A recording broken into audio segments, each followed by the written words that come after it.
పగలు తప్పితే రాత్రి ఉందండి మనకి. పగలే కదా జీవితం అంతా. ఇప్పుడు పబ్బులు క్లబ్బులు అన్నీ వచ్చాక రాత్రి జీవితం కూడా మొదలైంది. లేకపోతే ఇదివరకు పగలే జీవితం అండి. రాత్రి అప్పుడుండి మన విద్వాన్ విశ్వంగారిని ఒక ఆయన కవిత రాస్తాడు. గూటిలో దీపమును పెట్టి నోటిలో కబళమును పెట్టి అంటాడు. గూటిలో దీపం పెట్టేవారు పూర్వం, నోట్లో మొద్దెట్టుకునేవారు, పడుకునేవారు, ఇక మాట్లాడేవారు కాదు. రాత్రి అంటే ప్రశాంతం. ఇప్పుడు జరగకూడనివన్నీ రాత్రే జరుగుతున్నాయి. అసలు పగల కంటే రాత్రే ఎక్కువైపోయింది మనకి. ఈ రాత్రి జీవితం నుంచి మళ్ళీ పగటి జీవితానికి మనం మారాలండి.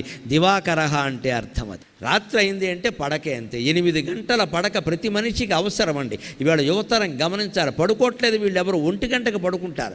అలాగనే 8 గంటల పడుకుని 9ంటికి లేస్తాడు. 2 దరిద్రపు లక్షణాలే. 10ంటికి పడుకోవాలి, 5ంటికి లేవాలి. పోనీ 11 అయింది 6ంటికి లే. అదేమిటి 1 గంటకు పడుకోవడం ఏంటి? పోనీ పని ఏదన్నా అత్యవసరం ఉంటే వేరండి. ఒట్టి ఫోన్లు చూసుకుంటూ మెసేజ్లు పంపుకుంటూ కూర్చోవడం ఏం కర్మ మాది? Early to bed and early to rise అని ఇంగ్లీష్ వాళ్ళు కూడా చెప్పారు ఆ విషయాన్ని.